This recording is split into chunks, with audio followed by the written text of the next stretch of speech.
अर्थ education centre में आपका स्वागत है। आज हम लोग पढ़ेंगे सामान्य विज्ञान वस्तुनिष्ठ प्रश्न का टेस्ट सीरीज नंबर 30। इसमें total 251 plus test series include है, जिसमें से लगभग आपको 6450 MCQ देखने को मिल जाएंगे, जिसमें physics, chemistry, biology, numerical chemistry, numerical physics, science, technology, environment और इकोलॉजी और कंप्यूटर साइंस से रिलेटेड सभी सवालों को इसमें संलग्न किया गया है। तो यदि इस चैनल पर आप लोग पहली बार विजिट किए हैं तो चैनल को सब्सक्राइब करके बेल आइकन को दबाना ना भूलें, और इसका PDF प्राप्त करने के लिए डिस्क्रिप्शन के नीचे हमारा टेलीग्राम का लिंक दिया हुआ है, वहाँ से जाकर आप इसका PDF भी प्राप्त कर सकते हैं। इसके बाद आपको साइंस में एक भी सवाल नहीं छूटेगा। तो चलिए हम लोग सवाल की तरफ चलते हैं।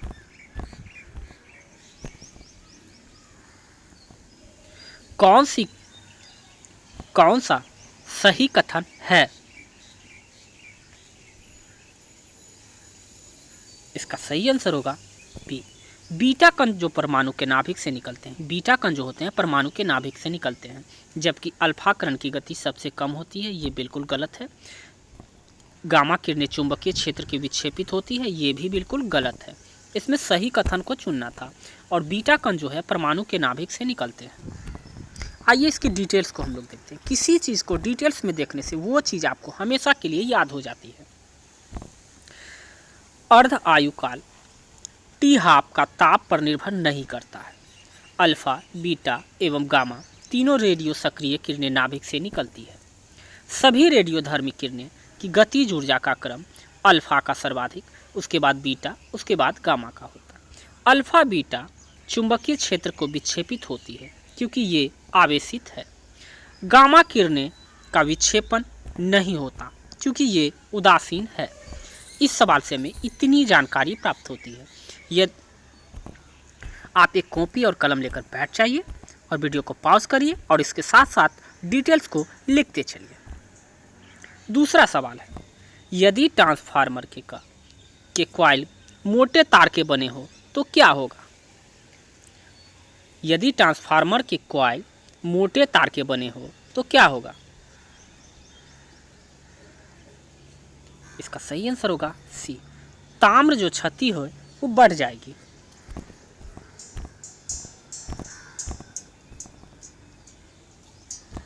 ट्रांसफार्मर अन्योन्य प्रेरण के सिद्धांत पर कार्य करता है। ट्रांसफार्मर में क्षति होती है, उसमें फ्लक्स क्षरण भंवर धाराओं के कारण क्षरण शैथिल हानि एवं कंपनों के कारण हानि होती है।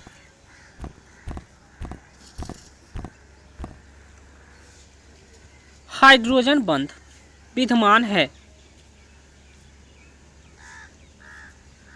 इसका सही आंसर होगा ए। हाइड्रोजन बंध जो विद्यमान होते हैं, हाइड्रोजन आबंध पाए जाते हैं। हाइड्रोजन आबंध पाए जाते हैं जब कोई विद्युत ऋणात्मक तत्व हाइड्रोजन के निकट आता है तो यह हाइड्रोजन की अपनी ओर आकर्षित करता है, जिससे हाइड्रोजन तथा विद्युत ऋणात्मक तत्व के बीच एक बंधन बनता है, जिसे हाइड्रोजन बंधन कहते हैं। HCl में संयोजक बंधन होते हैं। सभी जैविक अणुओं में हाइड्रोजन बंध होते हैं।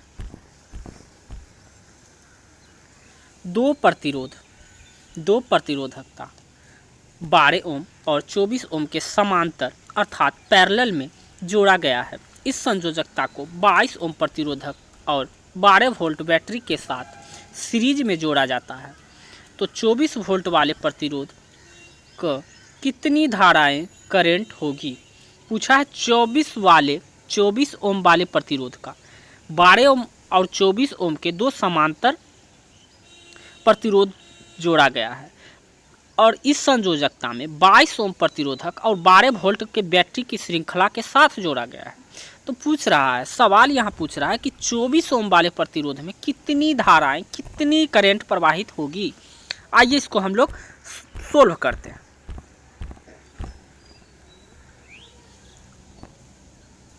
अब आरू समांतर क्रम में जोड़ा गया है 12 ओम और 24 ओम को, और दो बैटरी लगी हुई है 12 वोल्ट की। तो इसमें पूछा गया है कि 24 ओम वाले में इसमें कितनी करंट प्रवाहित होगी। तो सबसे पहले RE बराबर R3, R1 इंटू R2 बटे हो जाएगा R1 प्लस R2 बराबर 22 दिया हुआ है। तो 12 इंटू 24 और 12 प्लस 24 बराबर, इसको सोल्व करने के बाद जो आएगा वह 30 ओम आएगा। अब विद्युत धारा बराबर होता है I बराबर होता है V बाई R। तो V वोल्ट जो है 12 एम्पियर दिया गया है, बाई 30 यहाँ से 30 ओम आया है। तो इस तरह से हमारा 2/5 एम्पियर आ जाएगा। अब 24 ओम के विद्युत धारा में निकालना है, तो R1 बाई होता है R1 plus R2 into I। तो वोल्ट दिया हुआ है 12 और बाई 36 इंटू 2/5 यहाँ से जो निकल कर आया है विद्युत धारा। तो इस तरह से हमारा आंसर आया 2/15।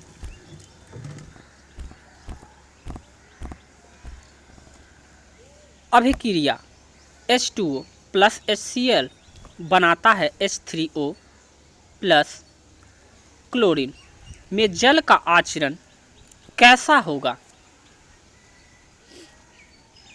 इसका सही आंसर होगा भस्म जैसा। अभिक्रिया H2O प्लस HCl जो कि बनाता है H3O प्लस क्लोरीन में जल का आचरण जो होता है भस्म जैसा होगा। इस अभिक्रिया में हाइड्रोजन ऑक्साइड भस्म जैसा कार्य कर रहा है। H2O सर्वाधिक विलायक होता है। H2O में हाइड्रोजन बंधन पाए जाते हैं। प्रकाश का प्रकीर्णन पाया जाता है। इसका सही आंसर होगा कोलाइडी विलयन। प्रकाश का जो प्रकीर्णन पाया जाता है कोलाइडी विलयन में पाया जाता है। प्रकाश के प्रकीर्णन में प्रकाश के कोलाइड से गुजरने पर उसके पथ दिखने लगता है। रेलिंग्स के नियम के अनुसार प्रकाश का प्रकीर्णन जो है वो अल्फा 1 तरंगदैर्घ्य के होल पावर 4।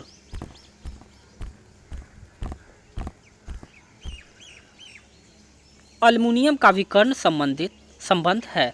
अल्युमिनियम का विकर्ण संबंध है। इसका सही आंसर होगा बी। अल्युमिनियम का विकर्ण संबंध जो है वो बेरिलियम से है। अल्युमिनियम विकर्ण संबंध बेरिलियम से है। यह द्वितीय एवं तृतीय आवर्त के तत्वों के बीच पाया जाता है। पीरियोडिक टेबल के अनुसार lithium, beryllium, boron, carbon, nitrogen ये दूसरे पीरियड का तत्व है।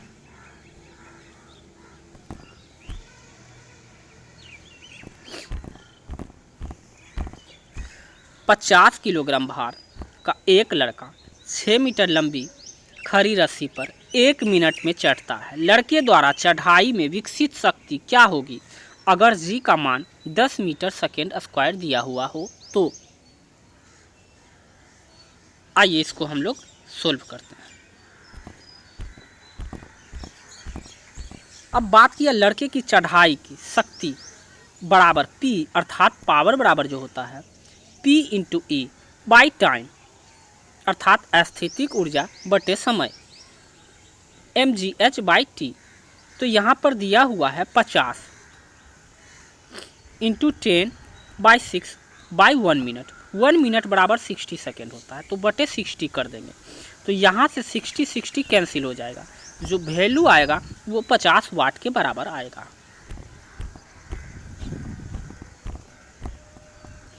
एक डाटाबेस में डाटा प्राप्त करने के लिए निम्नलिखित में से किस लैंग्वेज का उपयोग किया जाता है।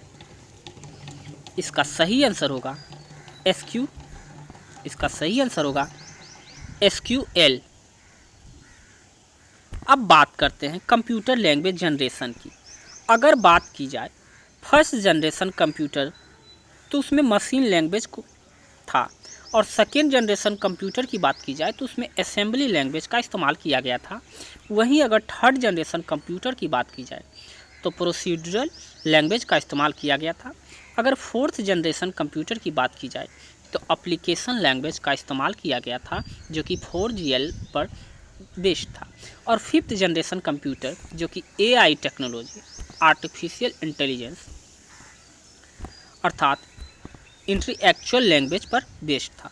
अगर सिक्स जनरेशन न्यूरल नेटवर्क पर आधारित है। तो इस तरह से कंप्यूटर लैंग्वेज के जितने भी हैं सभी को मैंने पूरे अच्छे से डिटेल्स कर। अब बात करें SQL का पूरा नाम क्या होता है? Structure query language. यह डाटाबेस रिलेशनशिप को मैनेज करता है। यह लैंग्वेज डाउनलोड डी चैम्बरलिन ने विकसित किया था। एक ज्या तरंग का RMS मान निम्नलिखित में से किसके बराबर होता है? इसका सही आंसर होगा बी, 0.707 अधिकतम मान होता है। आइए इसकी डिटेल्स को हम लोग देखते हैं।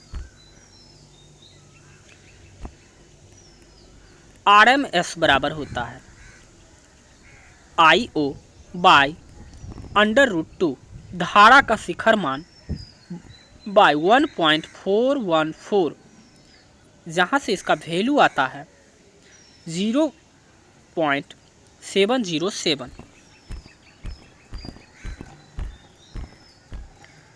सिनेप्सिस संग्रहित करती है।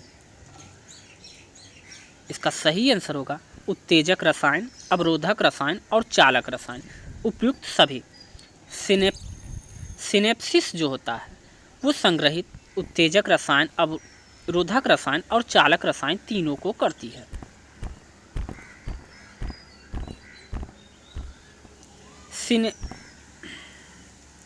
दो तंत्रिका कोशिका इसी के द्वारा आपस में जुड़े रहते हैं। सिनेप्सिस के द्वारा ही दो तंत्रिका कोशिका जो है दोनों आपस में जुड़ी होती है। कौन सी बीमारी त्वचा पिगमेंट के विकास का कारण बनती है? इसका सही आंसर होगा बी, अल्बिनिज्म अर्थात वर्णकहीनता के कारण जो होता है त्वचा की पिगमेंट का विकास का कारण बनती है। जैसा कि आप लोग स्क्रीन पर देख पा रहे होंगे त्वचा रोग से पीड़ित बच्ची को, जिसमें अल्बिनिज्म वर्णकहीनता बीमारी जो है त्वचा को पिगमेंट के विकास में अवरोधक बनती है। इसमें क्या होता है, त्वचा से मेलानिन अनुपस्थित हो जाता है जिससे त्वचा का रंग उड़ जाता है। एल्के प्लोटोनूरिया, इसमें क्या होता है, उपाचली अम्लों की कमी हो जाती है। सिकेल सेल एनीलिया, इसमें हीमोग्लोबिन हंसिया के समान हो जाता है। राइबोसोम को कहते हैं, राइबोसोम को क्या कहते हैं? इसका सही आंसर होगा राइबो न्यूक्लिक प्रोटीन। राइबोसोम को राइबो न्यूक्लिक प्रोटीन कहते हैं। अब बात करते हैं राइबोसोम प्रोटीन संश्लेषण का केंद्र बिंदु माना जाता है। अगर बात की जाए ऑक्सीसोम की तो माइटोकॉन्ड्रिया में पाया जाता है। माइक्रोसोम्स ER में पाए जाते हैं। ट्रेसर तत्व होते हैं। इसका सही आंसर होगा रेडियो आइसोटोप। ट्रेसर तत्व जो होते हैं रेडियो आइसोटोप होते हैं। इनका उपयोग चिकित्सा के क्षेत्र में किया जाता है, जैसे कोबाल्ट 60, सोडियम 24, S74 आदि।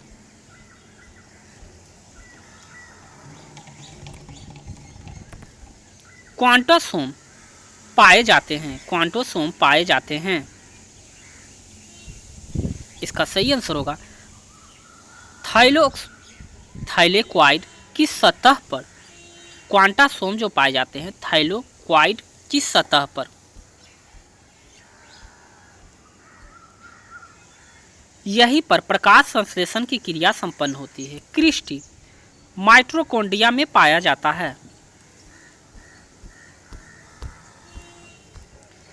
एक पिंड का द्रव्यमान 450 किलोग्राम है तथा आयन की बात की जाए 250 मीटर क्यूब है।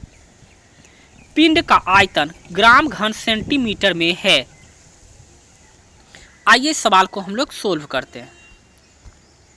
अब आयतन ग्राम बराबर होता है जन से भी, अर्थात माइन घनत्व ज्ञात करता है। अब लेमडा बराबर होगा m बाई भी 450 kg बटे 250 मीटर क्यू दिया हुआ है। तो 450 इंटू 10 टू पावर क्यू और 250 इंटू 10 टू पावर -6 है। तो यहाँ से 0 0 कैंसिल हो जाएगा। तो हमारा वैल्यू जो होगा 45/25 into 10 to power 3 Q equal to आएगा 1.8 into 10 to power Q 0.018 gram by centimetre cube इसका वैल्यू जो आएगा। तापीय अपघटन के दौरान अमोनिया नाइट्रेट उत्पन्न करता है। इसका सही आंसर होगा नाइट्रस ऑक्साइड, हाइड्रोजन H2O अर्थात जल, नाइट्रस ऑक्साइड और H2O। तापीय अपघटन के दौरान जो अमोनिया नाइट्रेट उत्पन्न करता है वो नाइट्रस ऑक्साइड और जल को उत्पन्न करता है।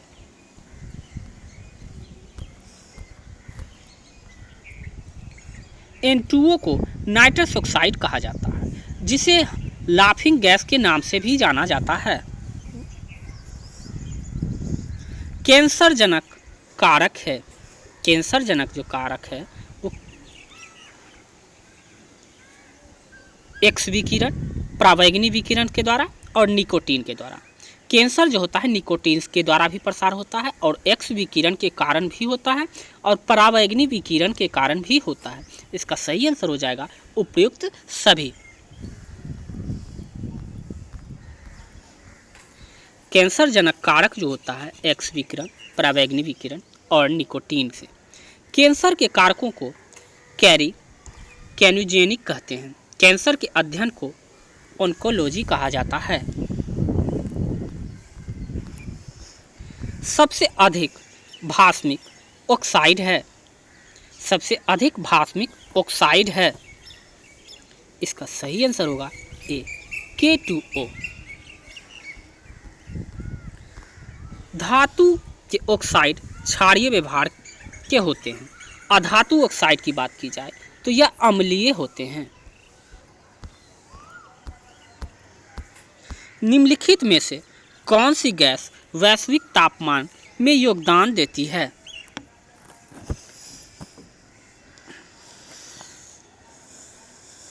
वैश्विक तापमान में योगदान देती है जलवाष्प, नाइट्रस ऑक्साइड, मीथेन और HFC। इसका सही आंसर हो जाएगा जलवाष्प भी होती है, नाइट्रस ऑक्साइड, मीथेन और HFC भी होती है।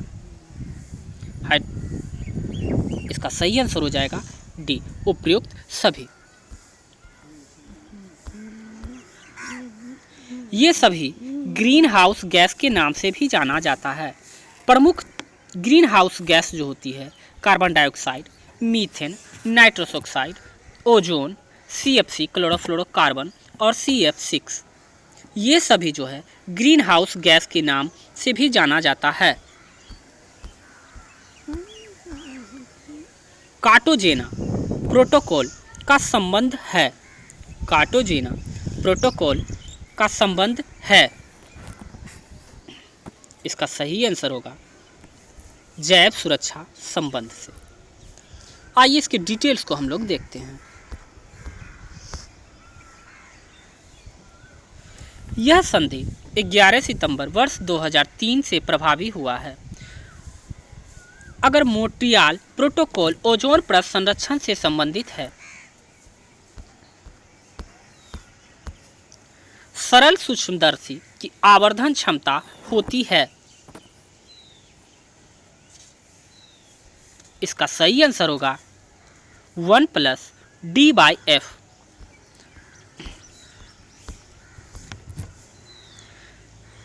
यहाँ d स्पष्ट दृष्टि की न्यूनतम दूरी होती है। सरल सूक्ष्मदर्शी में एक उत्तल लेंस होता है। समान आंख के लिए सामंजन क्षमता होती है। इसका सही आंसर होगा बी 4D।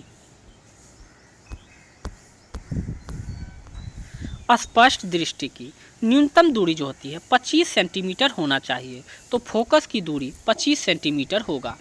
P बराबर जो होता है 1/f बराबर 100/f सेंटीमीटर में, जहाँ पर फोकस दूरी 100/25 अर्थात यह 4D के बराबर होगा।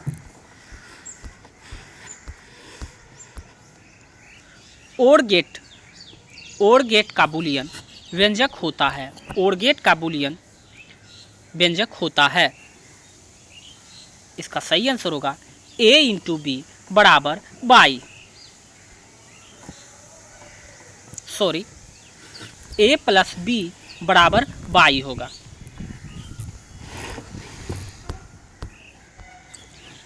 OR गेट y बराबर A + B होता है। वहीं अगर एंड गेट की बात की जाए तो y बराबर A × B होता है। लॉजिक गेट का प्रयोग इलेक्ट्रॉनिक परिपथों के निर्माण में किया जाता है। आज के सेट का आखिरी सवाल, 1 फैराडे बराबर होता है। ये आपको इस सवाल का जवाब आपको कमेंट सेक्शन में बताना है कि 1 फैराडे बराबर होता है। ऑप्शन आपके सामने है। तो यदि आपको यह वीडियो अच्छा और हेल्पफुल लगा हो तो चैनल को सब्सक्राइब करके बेल आइकन को दबाना ना भूलें और जितना हो सके आप अपने दोस्तों के साथ शेयर करें ताकि इनका लाभ वो भी उठा सके। मिलते हैं हम लोग नेक्स्ट वीडियो में। अभी के लिए बस इतना ही।